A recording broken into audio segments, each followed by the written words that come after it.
Pada 2008, krisis ekonomi dunia mengguncang dunia. Amerika runtuh, Asia goyah. Tapi Malaysia tidak terasa kesannya yang teruk.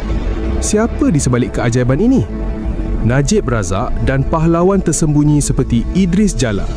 Najib lancar pakej ransangan 67 bilion ringgit. Liberalisasi ekonomi.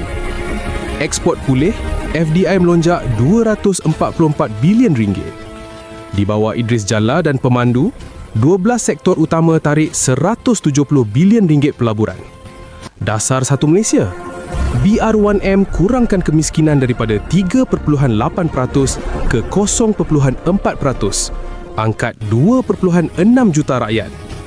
Rakyat didahulukan tanpa mengira kaum. Ini Najibnomics. Model inklusif, tarik pelaburan Cina. Zeti Akhtar Aziz jaga kestabilan monitor. Rizab naik ke 420 bilion ringgit. Inflasi bawah 3%. Pasaran saham catat longest bull run dunia. 12 tahun pertumbuhan tanpa henti. KLCI naik 88%. Era Najib, ekonomi kuat berkat pahlawan seperti Jala, Zeti dan pasukan pemandu. Rahsia kurang diketahui, Malaysia bangkit. Adakah ini legasi abadi? Fikirkan sendiri.